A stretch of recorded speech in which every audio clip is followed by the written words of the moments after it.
Hello my dear students, आप सभी को गुड मॉर्निंग।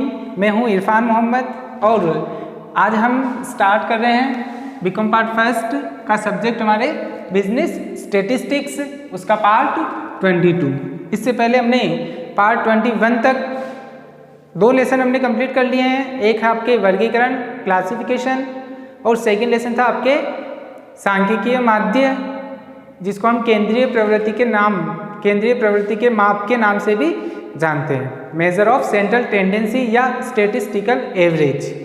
ये दोनों लेसन हमने पार्ट 21 तक कंप्लीट कर लिए हैं। आज हम पार्ट 22 स्टार्ट कर रहे हैं, जिसमें हम नया लेसन स्टार्ट कर रहे हैं डिस्पर्जन अपकिरण, यानी कि स्टैटिस्टिकल एवरेज से के बाद में स्टैटिस्टिकल एवरेज के अंदर आपने मीन मोड एंड मीडियन कैसे हम फाइंड आउट करते हैं, इंडिविजुअल सीरीज, डिस्क्रीट सीरीज और कंटिन्यूस सीरीज, तीनों सीरीज के अंदर हम जो mean mode and median find out करते हैं वो हमने देखा था स्टैटिस्टिकल एवरेज के अंदर। अब हम उसी के आगे कंटिन्यू करेंगे कि जो स्टैटिस्टिकल एवरेज जो हमने सेंट्रल वैल्यू निकाली है उसके हमारे को वापस डेविएशन कैसे निकालने हैं, और जो अपकिरण यूज में आता है, इट मीन्स सेंट्रल वैल्यू जो आपने डिसाइड की है उसकी सही जानकारी प्राप्त करने के लिए अपकिरण यूज में लिया जाता है। क्लियर? जो अपकिरण का बेसिक रहेगा, जो अपकिरण स्टार्ट करने से पहले जो इसका बेसिक कंसेप्ट रहेगा वो हमने स्टैटिस्टिकल एवरेज में देखा है कि अरिथमेटिक मीन, मीडियन और मोड हम कैसे फाइंड आउट करते हैं। उसी के आगे ये वापस कंटिन्यू होगा। इट मीन्स इसमें वापस हम अरिथमेटिक मीन, मीडियन और मोड तो देखेंगे ही, और उसी के आगे की जो कंसेप्ट है वो भी देखेंगे। क्लियर? इट मीन्स अपकिरण का जो मीनिंग है,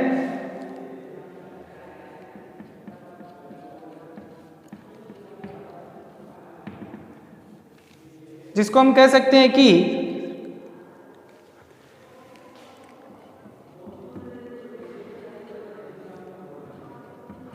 सांख्यिकीय श्रेणी का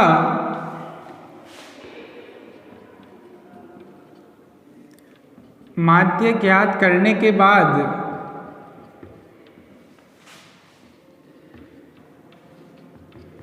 सांख्यिकीय श्रेणी का माध्य ज्ञात करने के बाद माध्य से विभिन्न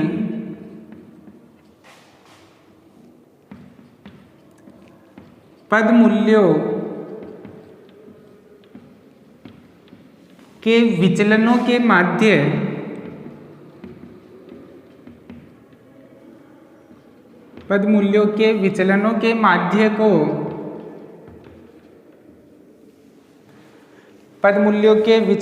माध्य को अपकिरण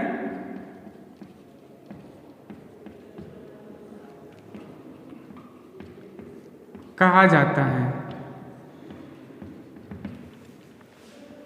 यानी कि जो हमने सांख्यिकीय माध्य के अंदर सांख्यिकीय श्रेणी का माध्य ज्ञात करने के बाद, मतलब जो स्टैटिस्टिकल सीरीज हमने देखी थी सबसे पहले क्लासिफिकेशन के अंदर, उस सीरीज ज्ञात करने के बाद में हमने उनका माध्य फाइंड आउट किया था, मीन हमने फाइंड आउट किया था स्टैटिस्टिकल एवरेज के अंदर, जिसमें हमने 3 माध्य हमने देखे हैं, अरिथमेटिक मीन, मीडियन और मोड।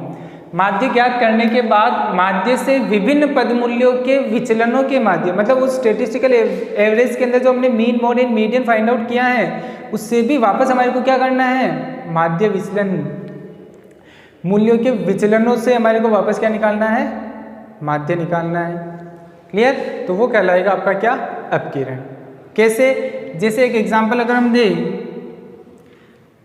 वैल्यू दी हुई, जैसे माना कि 2, 4, 9, अगर हमारे को इसका अरिथमेटिक मीन निकालना है, सांख्यिकीय माध्य निकालना है, तो उस केस में हम अरिथमेटिक मीन यदि हम इसका निकालते हैं तो ये जो सीरीज है, एक तरह से हम 3 वैल्यू ले रहे हैं एग्जाम्पल के तौर पर, ये जो सीरीज है हमारी, ये इंडिविजुअल सीरीज है, और इंडिविजुअल सीरीज में जो हम अरिथमेटिक मीन फाइंड आउट करते हैं उसका फॉर्मूला होता है समेशन x/n।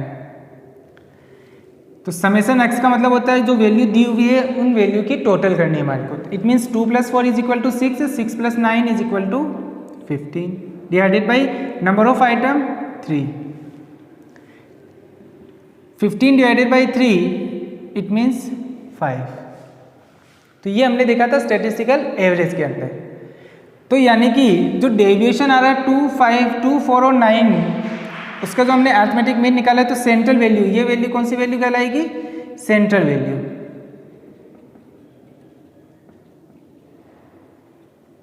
ये वैल्यू क्या कहलाएगी? Central value. तो डिस्पर्जन में हमारे को क्या करना है कि जो सेंट्रल वैल्यू आई है, जैसे हम अगर इंडिविजुअल का अगर हम देखेंगे तो वो तो डेविएशन कहलाएगा। जैसे 2 और 5 का यदि हम डिफरेंस देखें, पर्टिकुलर एक वैल्यू का यदि हम कोई डिफरेंस देखेंगे तो वो तो क्या कहलाएगा? डेविएशन। मगर अगर पूरी सीरीज का अगर हमारे को डेविएशन देखना है, वेरिएशन देखना है, पूरी सीरीज का यदि हमारे को वेरिएशन देखना है कि जो सेंट्रल वैल्यू आई है 2 और 5 में डिफरेंस कितने का है, 4, 5 में डिफरेंस कितने का है, 9 और 5 में डिफरेंस कितने का। इट मीन्स पूरी सीरीज का यदि अगर हमारे को डिफरेंस देखना होता है तो वहां क्या काम आएगा? आपके अपकिरण काम आएगा। क्लियर? ये होता है आपके अपकिरण का मीनिंग। नेक्स्ट अब आपके इसी में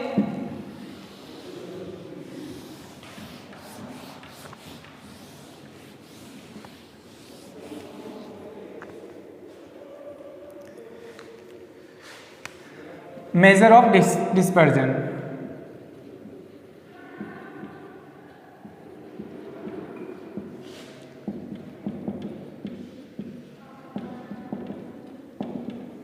मेजर ऑफ डिस्पर्जन, अपकिरण के माप।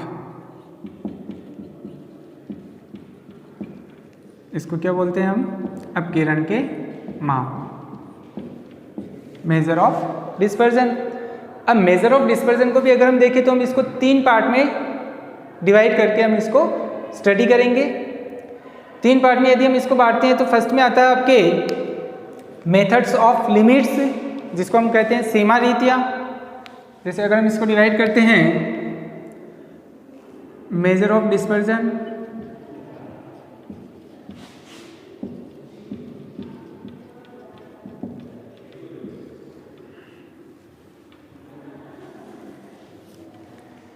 इसको हम 3 भाग में बांट सकते हैं। एक है आपके method of limits,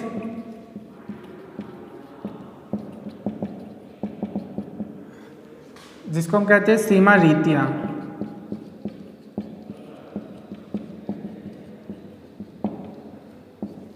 clear? Second आता है आपके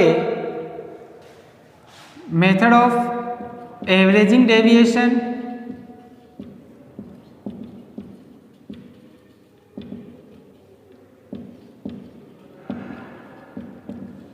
मेथड ऑफ एवरेजिंग डेविएशन, विचलनों के औसत ज्ञात करने की विधियां। क्लियर?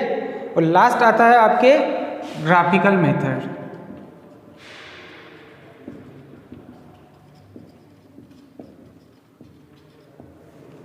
जिसमें हम देखते हैं लॉरेंस कर्व।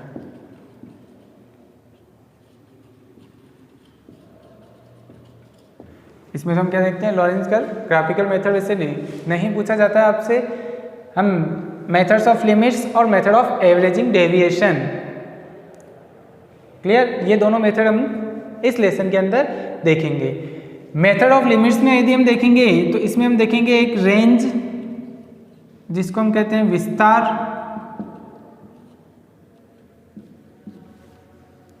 सेकेंड है इंटर क्वार्टाइल रेंज,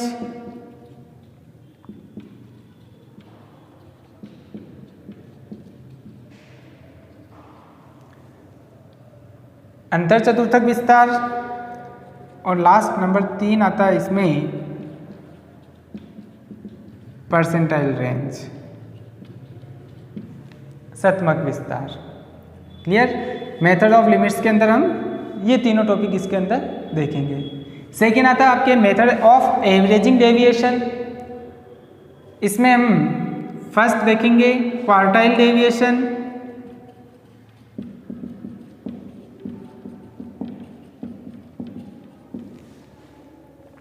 सेकेंड आएगा आपके मीन डेविएशन,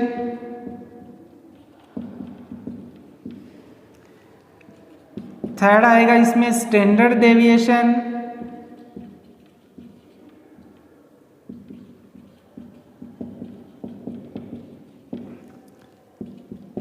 नंबर 4 आएगा इसमें वेरिएंस।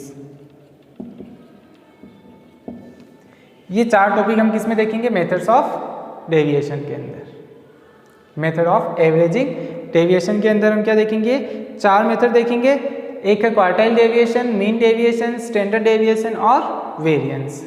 क्लियर? और ग्राफिकल मेथड नहीं पूछा जाता है, उसमें क्या है? Lawrence curve. वैसे ये नहीं पूछा जाता है, हमारे को ये टॉपिक इस लेसन के अंदर कवर करने हैं। क्लियर? अब हम फर्स्ट स्टार्ट करते हैं।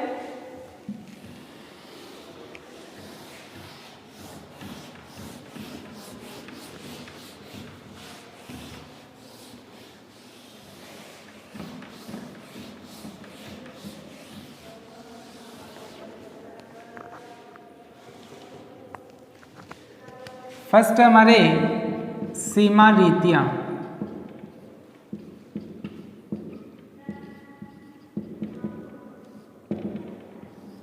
Method of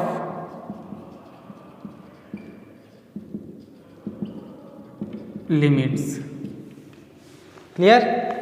methods of limits में फर्स्ट हम स्टार्ट कर रहे हैं विस्तार, जिसको हम कहते हैं रेंज। विस्तार को हम क्या कहते हैं? रेंज। मतलब जो हमने सीरीज देखी है, 3 सीरीज हमने देखी है, इंडिविजुअल सीरीज, डिस्क्रीट सीरीज और कंटिन्यू सीरीज। तीनों सीरीज के अंदर अधिकतम मूल्य और न्यूनतम मूल्य, मैक्सिमम वैल्यू और मिनिमम वैल्यू का जो भी डिफरेंस होगा, वो डिफरेंस ही क्या माना जाएगा? हमारा रेंज माना जाएगा। वो डिफरेंस हमारा क्या माना जाएगा? रेंज माना जाएगा। क्लियर? जैसे कोई वैल्यू दी हुई है आपको 2, 4, 6, 8, 10, 12। अगर माना कि क्वेश्चन में आपको रेंज यानी कि विस्तार अगर हमारे को फाइंड आउट करना है, तो हमारे को देखना है कि जो सीरीज है वो कौन सी है। देखने से पता चल रहा है कि ये जो सीरीज है वो कौन सी है? इंडिविजुअल सीरीज है। और इंडिविजुअल सीरीज में हम कैसे निकालेंगे? हमारे को यही देखना है कि मैक्सिमम वैल्यू क्या है और मिनिमम वैल्यू क्या है। मैक्सिमम और मिनिमम का जो भी डिफरेंस आएगा, वो डिफरेंस ही हमारा क्या माना जाएगा? रेंज माना जाएगा। तो अगर हम देखें तो मैक्सिमम वैल्यू क्या है? 12। मिनिमम वैल्यू क्या है? 2। तो 12 माइनस 2 इज इक्वल टू 10। ये हमारा क्या माना जाएगा? रेंज माना जाएगा, विस्तार माना जाएगा। क्लियर?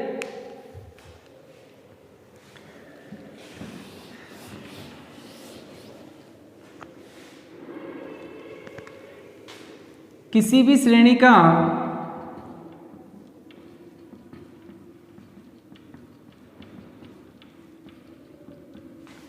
अधिकतम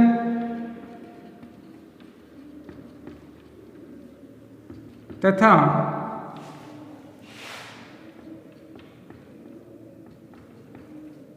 न्यूनतम मूल्य, किसी भी श्रेणी का अधिकतम तथा न्यूनतम मूल्य के अंतर को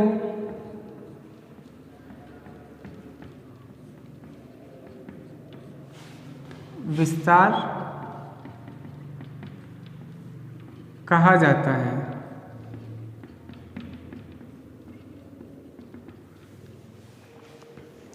क्लियर? तो इसका फॉर्मूला हो जाएगा आपके range is equal to E2 minus E1। E2 का मतलब क्या होता है? E2 means maximum value,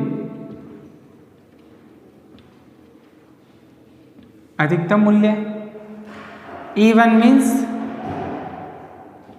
minimum value,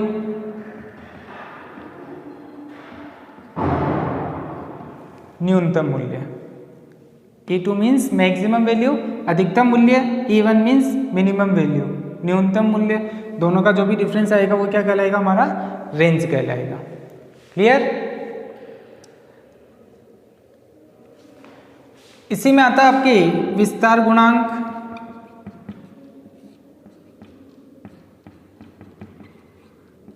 coefficient of range.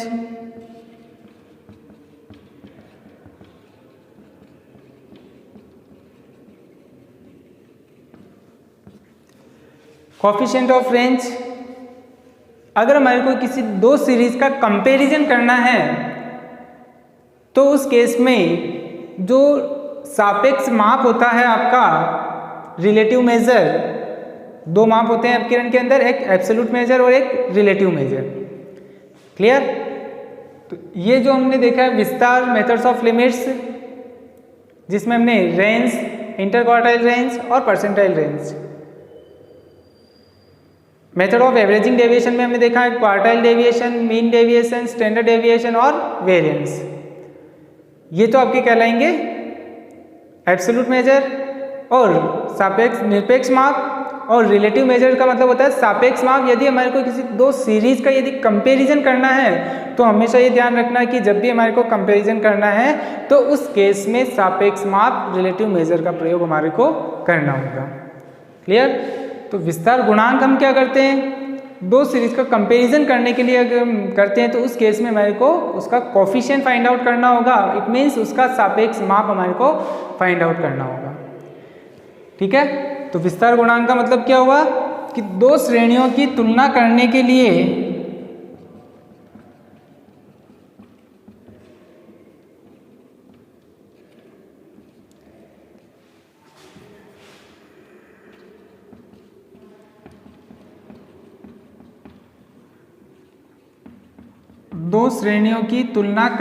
लिए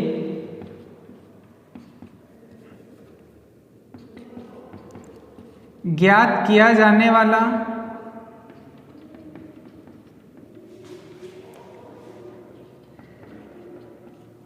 विस्तार का सापेक्ष माप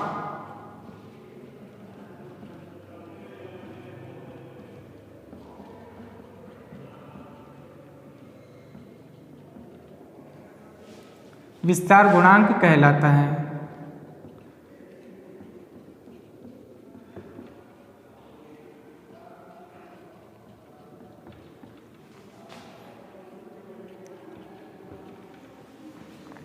कोफिशिएंट ऑफ रेंज कहलाएगा। अब इसका फॉर्मूला कोफिशिएंट ऑफ रेंज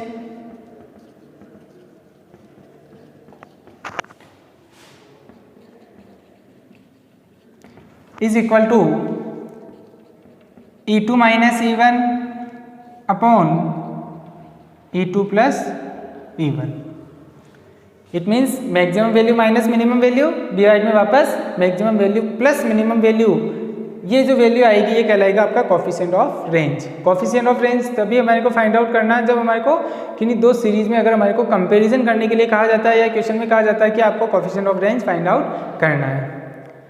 और यदि हमारे को तुलना करने के लिए कहा जाता है, कंपैरिजन करने के लिए कहा जाता है, तो उस केस में हमारे को हमेशा coefficient of range find out करना होगा। ये हमारे को ध्यान में रखना है। क्लियर? ये आपका फर्स्ट पॉइंट है जो रेंज विस्तार, ये आपका यहाँ कंप्लीट हो जाता है। सेकेंड आता है अब आपके inter quartile range.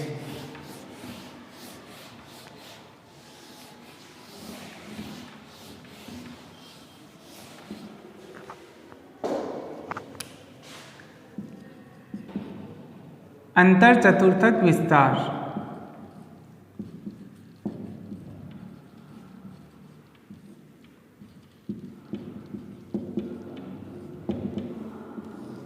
Inter quartile range.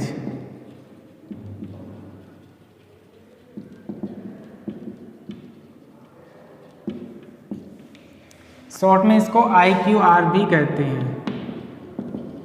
Inter quartile range को शॉर्ट में क्या कर सकते हैं हम? IQR, inter quartile range. किसी भी सांख्यिकीय श्रेणी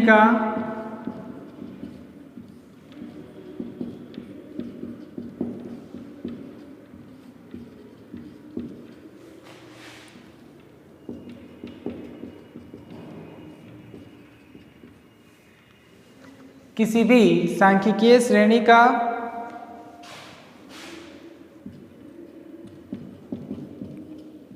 तृतीय चतुर्थक,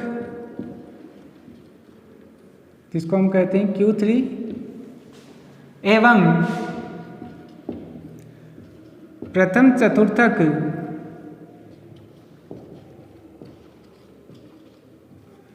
जिसको हम कहेंगे Q1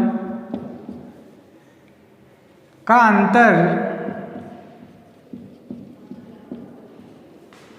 अंतर चतुर्थक विस्तार कहलाता है।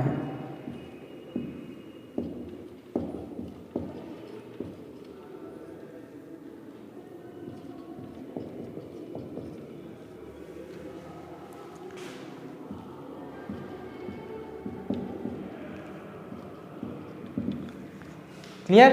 मतलब क्वार्टाइल चतुर्थक का मतलब क्या होता है? क्वार्टाइल। Q3 और Q1 क्वार्टाइल 3 और क्वार्टाइल 1 का जो भी डिफरेंस आएगा वो डिफरेंस कहलाएगा हमारा IQR inter quartile range. Clear? अब जैसे हमने मीडियन पहले पढ़ा है तो मीडियन के जैसे ही हमारे को क्या करना होगा? क्वार्टाइल फाइंड आउट करना होगा। एक तो IQR डायरेक्ट क्वेश्चन में दिया हुआ हो सकता है, मगर यदि क्वेश्चन में IQR नाम नहीं आ रहा है तो IQR को हम और किस नाम से जान सकते हैं? मिडिल 50%। यदि प्रश्न में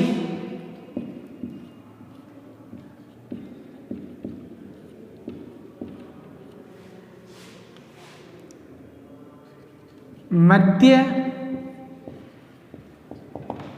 50% मूल्य ज्ञात करने के लिए कहा जाता है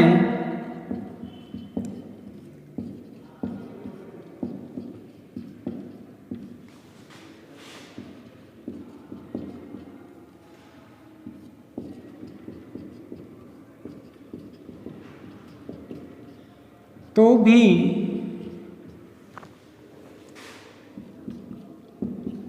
IQR ही ज्ञात किया जाता है।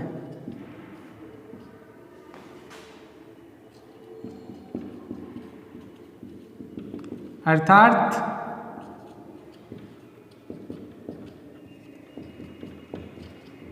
IQR को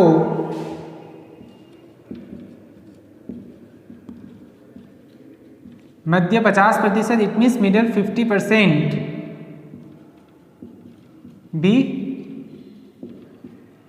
कहते हैं। क्लियर? IQR को और क्या कहते हैं? मिडिल 50%। यदि प्रश्न में आपको मिडिल 50% का नाम आ रहा है इसका मतलब आपको क्या फाइंड आउट करना है? IQR फाइंड आउट करना है, इंटर क्वार्टाइल रेंज हमारे को फाइंड आउट करना है। क्लियर? अब आता है आपका कोएफिशिएंट ऑफ IQR।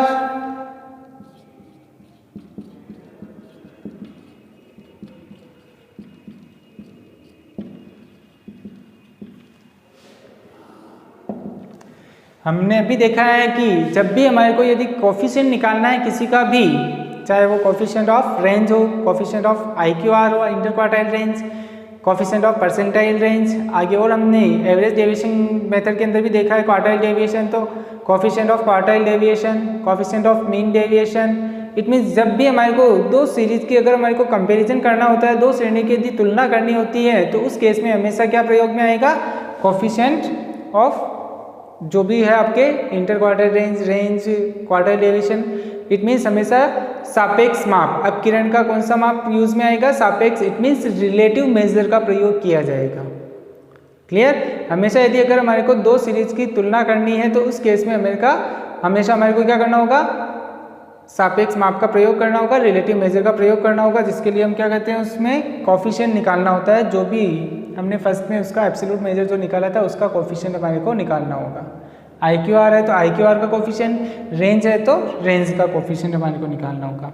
रेंज हमने पहले देखा तो उसका कोएफिशिएंट भी हमने देख लिया है। अब IQR देख रहे हैं तो कोएफिशिएंट ऑफ IQR क्या हो जाएगा? इसका फॉर्मूला हो जाएगा आपके, जस्ट मिनट, पहले IQR का फॉर्मूला लिख लेते हैं। IQR होता है आपके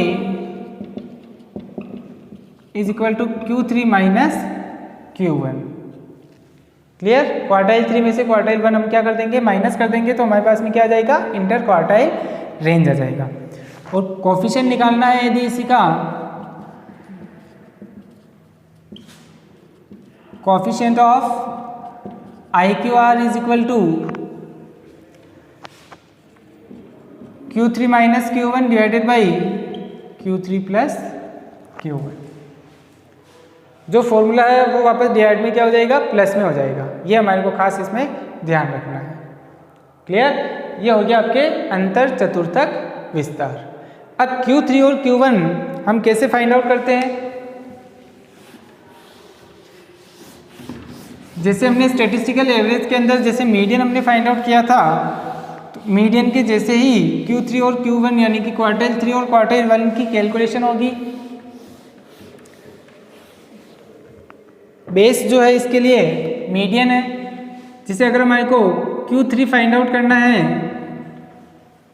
पहले Q1 फाइंड आउट करते हैं। Q1 अगर हमारे को फाइंड आउट करना है, अलग अलग सीरीज में अलग अलग तरीके से फाइंड आउट करते हैं। जैसे हमने मीडियन भी इंडिविजुअल सीरीज में अलग, डिस्क्रीट सीरीज के अंदर अलग और कंटिन्यूस सीरीज के अंदर अलग। तो Q1 भी हम क्या करेंगे, इंडिविजुअल में अलग, डिस्क्रीट के अंदर अलग और कंटिन्यूस सीरीज के अंदर अलग तरीके से हम फाइंड आउट करते हैं। क्लियर?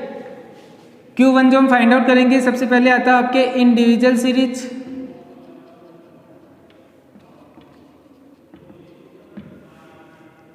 सेकेंड आता है आपके डिस्क्रीट सीरीज,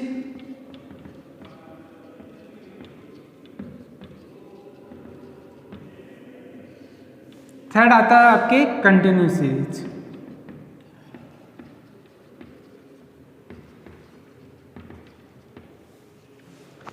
तीन सीरीज हमने देखी है, इंडिविजुअल सीरीज, डिस्क्रीट सीरीज और कंटिन्यूस सीरीज।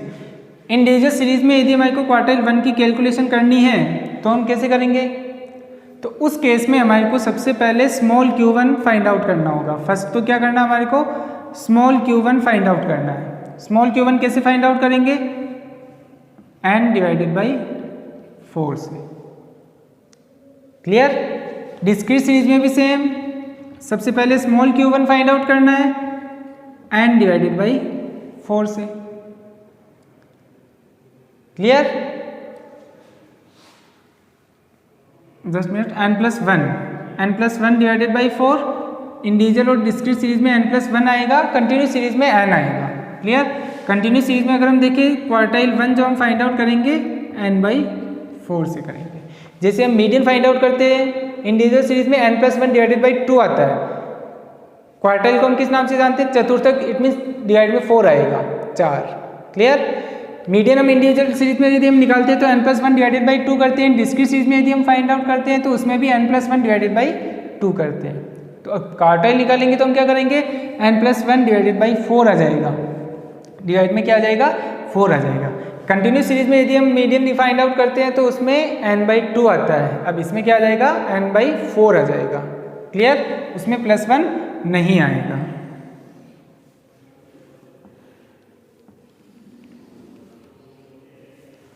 क्लियर?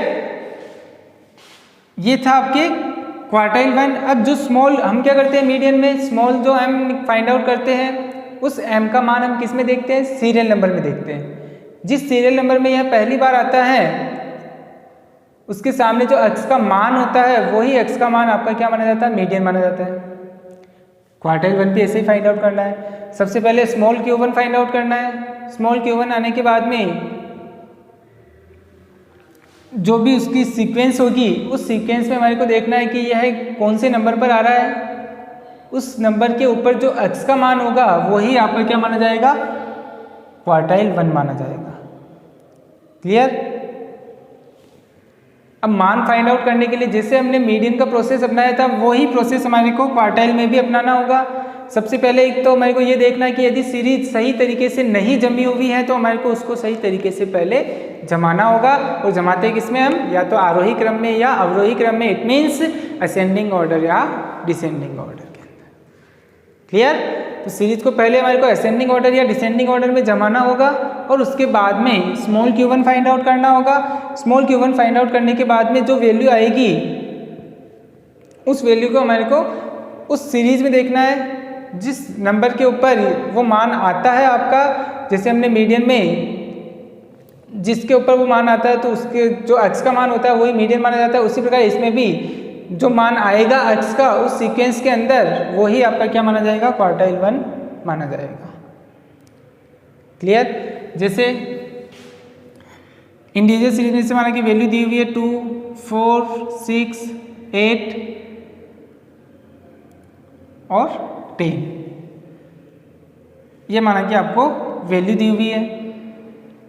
और इसी के आगे 12, 14 ये माना कि वैल्यू दी हुई है। तो ये सीरीज कौन सी हो गई? इंडिविजुअल सीरीज हो गई। अब इंडिविजुअल सीरीज में यदि हमारे को क्वार्टाइल 1 अगर हमारे को फाइंड आउट करना है तो हम कैसे करेंगे? पहले तो हमारे को देखना है कि सीरीज सही जमी हुई है या नहीं है। तो देखने से पता चल रहा है कि सीरीज असेंडिंग ऑर्डर में जमी हुई है। अब उसके बाद हमारे को क्या करना है? स्मॉल q1 फाइंड आउट करना है। स्मॉल q1 हम कैसे निकालते हैं? n+1 डिवाइडेड बाई 4 से। n का मान number of item 1 2 3 4 5 6 7, it means 7+1 divided by 4, it means 8 divided by 4, it means 2। अब सेकंड नंबर के ऊपर जो अक्स का मान होगा वही हमारा क्या माना जाएगा? क्वार्टाइल 1 माना जाएगा। तो सेकंड नंबर ये फर्स्ट हो गया, ये सेकंड हो गया, तो ये आपका क्या माना जाएगा? क्वार्टाइल 1 माना जाएगा। तो इसीलिए जो कैपिटल Q1 आएगा वो क्या आएगा? 4 आएगा। क्लियर? मीडियन में हम क्या करते हैं? स्मॉल हम फाइंड आउट करते हैं n+1 डिवाइडेड बाई 2 से जो वैल्यू आती है वो हम देखते हैं कि किस सीरियल नंबर के ऊपर उसका अक्स का मान क्या आ रहा है? 2 है, तो 2 के ऊपर जो अक्स का मान आता है वो आपका मीडियन होता है। इसमें Q1 2 के ऊपर जो मान आएगा वो कैपिटल Q1 का मान हो जाएगा। क्लियर? उसी प्रकार डिस्क्रीट सीरीज यदि हमारे पास में है तो उस केस में हमारे को जो फ्रीक्वेंसी दी हुई होगी, डिस्क्रीट सीरीज में 2 वैल्यू होती हैं x और f। उस केस में हमारे को क्या करना है? जो फ्रीक्वेंसी होगी उसकी हमारे को क्या बनानी होगी? CF बनानी होगी। क्लियर? ये तो था आपके इंडिविजुअल सीरीज के अंदर। डिस्क्रीट सीरीज में यदि हम समझे, ये तो हमने एग्जाम्पल लिया, ठीक है। डिस्क्रीट सीरीज में यदि हम समझे तो आपको 2 कॉलम दिए हुए रहेंगे x और f। x में माना कि वैल्यू दी हुई आपको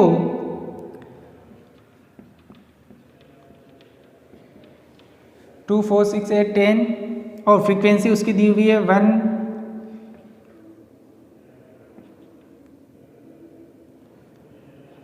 5। अब उस केस में अगर हमारे को कैपिटल Q1 फाइंड आउट करना है तो हमारे को क्या करना होगा? जिससे मीडियन का प्रोसेस है डिस्क्रीट सीरीज के अंदर, वही प्रोसेस हमारे को अपनाना है।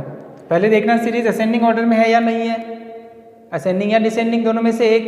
फिर उसके बाद में फ्रीक्वेंसी है तो उसमें हमारे को क्या बनानी होती है? CF बनानी होती है। तो इसमें भी हमारे को क्या बनानी होगी? CF बनानी होगी। CF हम कैसे बनाएंगे? 1 1 + 3 4 4 + 2 6 6 + 4 10 10 + 5 15। फिर उसके बाद में हमारे को n का मान फाइंड आउट करना होता है। 3 4 2 6 4 10 और 5 15, इट मीन्स 15 आपके n का मान आ जाएगा। अब हमारे को यदि Q1 निकालना है तो हम क्या करेंगे? सबसे पहले स्मॉल Q1 फाइंड आउट करेंगे। स्मॉल Q1 आएगा आपके n+1 डिवाइडेड बाई 4 से, it means 15 + 1 divided by 4, it means 16 divided by 4, तो वैल्यू आएगी हमारी 4। फिर हमारे को ये मान किस में देखना है? CF में देखना है। जैसे हम जो स्मॉल m का मान आता है फिर हम डिस्क्रीट सीरीज में किस में देखते हैं? CF में देखते हैं। उसी प्रकार इसमें भी जो वैल्यू आएगी उसको हमारे को किस में देखनी है? CF में देखनी है। जिस CF में यह पहली बार आता है 4 आ रहा है तो 4 ये आ रहा है आपके CF के अंदर। उसके सामने जो x का मान होगा वही हमारी क्या मानी जाती थी? मीडियन मानी जाती थी। तो इसमें भी जो इसके सामने जो x का मान होगा वो हमारा क्या माना जाएगा? Q1 माना जाएगा। इसका मतलब Q1 इसमें 4 हो जाएगा। क्लियर? अब आता है आपके कंटिन्यूस सीरीज के अंदर। कंटिन्यूस सीरीज में हम क्या करते हैं कि स्मॉल Q1 फाइंड आउट करते हैं सबसे पहले n/4 से। फिर उसके बाद में n/4 से डिवाइड करने के बाद में Q1 जो स्मॉल Q1 का मान आएगा उसको हम देखते हैं किसमें? CF में। जिस CF में वह पहली बार आता है उसके सामने जो क्लास होती है वो क्लास आपका क्वार्टाइल 1 का ग्रुप माना जाएगा। क्या माना जाएगा? क्वार्टाइल 1 का ग्रुप। क्योंकि कंटिन्यूस सीरीज में हमने मीडियन फाइंड आउट किया था तो उसमें मीडियन ग्रुप डिसाइड किया था n/2 से। तो इसमें भी हम n/4 से हम क्या करेंगे? क्वार्टाइल 1 का ग्रुप डिसाइड करेंगे, Q1 का ग्रुप डिसाइड करेंगे। क्लियर? फिर Q1 का ग्रुप डिसाइड होने के बाद में हम क्या करेंगे? कैपिटल Q1 फाइंड आउट करेंगे। इसमें कैपिटल Q1 फाइंड आउट करने का फॉर्मूला मीडियन के जैसे ही L1 + I/F small Q1 minus CF। इस फॉर्मूले से हमारे को कैपिटल Q1 फाइंड आउट करना होगा। क्लियर? इसमें बाकी का प्रोसेस जैसे मीडियन में था वैसा ही रहेगा। नेक्स्ट,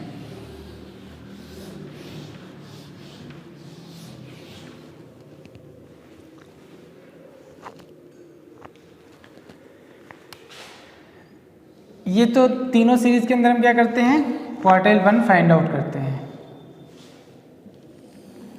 सेकेंड आता है आपके, अगर डिसेंडिंग ऑर्डर होगा तो उस केस में L2 माइनस आ जाएगा। जैसे हम मीडियन के अंदर भी हम क्या करते हैं डिसेंडिंग ऑर्डर में L2 माइनस, उसी प्रकार इसमें भी डिसेंडिंग ऑर्डर है तो L2 माइनस आ जाएगा। क्लियर? जैसे अगर हम यहाँ पे लिखते हैं तो या तो ये रहेगा, ये फॉर्मूला आएगा आपके कब, असेंडिंग ऑर्डर में।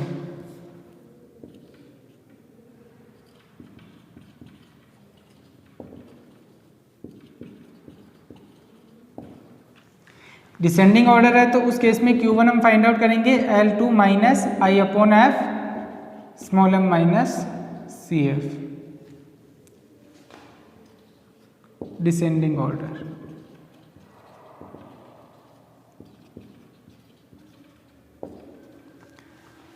क्लियर?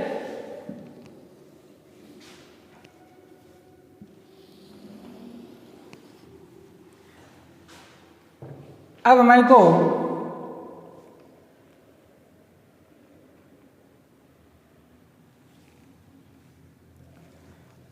ये तो था आपके क्वार्टाइल 1, ये तो क्या था आपके क्वार्टाइल 1। अब हमारे को फाइंड आउट करना है क्वार्टाइल 3। क्वार्टाइल 1 हमने जैसे फाइंड आउट किया वैसे हमारे को क्वार्टाइल 3 फाइंड आउट करना है। थोड़ा सा चेंजेस आएगा किसमें, अब इसके लिए हमारे को Q3 स्मॉल में फाइंड आउट करना होगा। अब स्मॉल Q3 हम इंडिविजुअल सीरीज में कैसे फाइंड आउट करेंगे, n+1 divided by 3n+1 divided by 4 से। Q1 है तो n+1 वन टाइम ही है इसलिए 1 नहीं लिखते हैं। 3 निकालना है, Q3 निकालना है, it means 3n+1 divided by 4 आ जाएगा। डिस्क्रीट सीरीज के अंदर स्मॉल Q3 निकालना हमारे को 3n+1 डिवाइडेड बाई 4 से। उसी प्रकार कंटिन्यूस सीरीज में स्मॉल Q3 जो निकालेंगे हम वो निकालेंगे हम 3n डिवाइडेड बाई 4, क्योंकि इसमें n+1 नहीं आता है, n आता है सिर्फ, तो 3n divided by 4। Clear? Small Q3 आने के बाद में बाकी का प्रोसेस इसी के जैसे रहेगा जैसे हमने मीडियन में देखा था। जो स्मॉल Q3 का मान आएगा उसमें हमारे को सीक्वेंस में देखना है, जिस सीरियल नंबर पे पहली बार आया वो उसके ऊपर जो x का मान होगा वही हमारा क्या माना जाएगा, कैपिटल Q3 माना जाएगा। डिस्क्रीट सीरीज में वो मान हमारे को किस में देखना होता है, CF में देखना होता है। जिस CF में यह पहली बार आता है उसके सामने x का मान जो भी होगा वही आपका कैपिटल Q3 कहलाएगा। और कंटिन्यूस सीरीज के अंदर Q3 is equal to 3n divided by 4 से हम क्या करेंगे, क्वार्टाइल का ग्रुप डिसाइड करेंगे। और ग्रुप आने के बाद में जैसे हमने मीडियन में कैलकुलेशन की थी वैसे वैसे हमने हमारे को क्या करना होगा, Q1 या Q3 हमारे को फाइंड आउट करना होगा। Q1 का जैसे हमने फॉर्मूला लिखा है सेम ऐसे ही Q3 का फॉर्मूला हो जाएगा। Q3 is equal to L1 plus I upon F, यहाँ पर स्मॉल Q3 माइनस CF आ जाएगा। मीडियन में स्मॉल m माइनस CF होता है। Q1 अगर हम फाइंड आउट करते हैं स्मॉल Q1 आ जाता है, Q3 फाइंड आउट करेंगे तो स्मॉल Q3 आ जाएगा। क्लियर? ये लगेगा आपके असेंडिंग ऑर्डर के अंदर।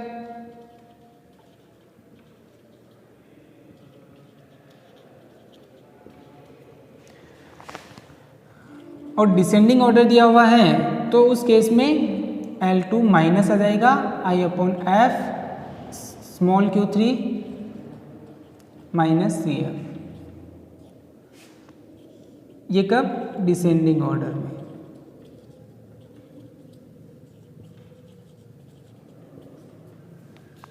अवरोही क्रम दिया हुआ है तो सेकेंड फॉर्मूला यूज में आएगा, आरोही क्रम दिया हुआ है तो फर्स्ट फॉर्मूला यूज में आएगा। क्लियर?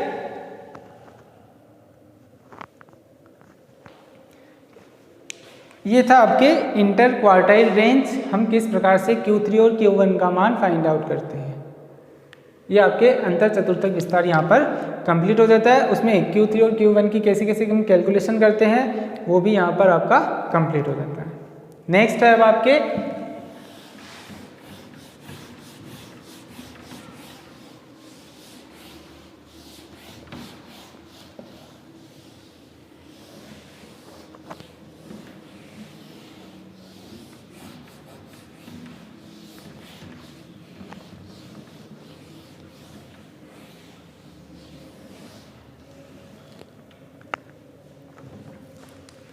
Percentile range.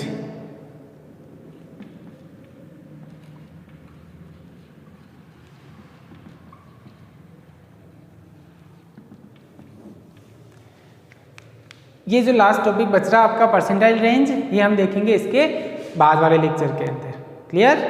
3 टॉपिक्स आपके मेथड ऑफ लिमिट्स के अंदर, फिर आपके सेकंड आता है average of method of averaging deviation method, जिसमें quartile deviation, mean deviation, standard deviation और वेरिएंस हमारे को देखना है। क्लियर?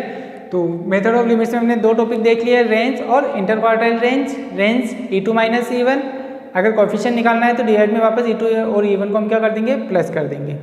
उसी प्रकार IQR inter quartile range Q3 minus Q1 से हम क्या कर सकते हैं, inter quartile range find out कर सकते हैं। और इंटर क्वार्टाइल रेंज को और हम किस नाम से जानते हैं, मिडिल 50% के नाम से भी जानते हैं। क्लियर? तो आज के लिए इतना ही। इसके बाद जो एक टॉपिक और है आपके परसेंटाइल रेंज, ये हम देखेंगे इसके बाद वाले लेक्चर के अंदर। Okay, thank you.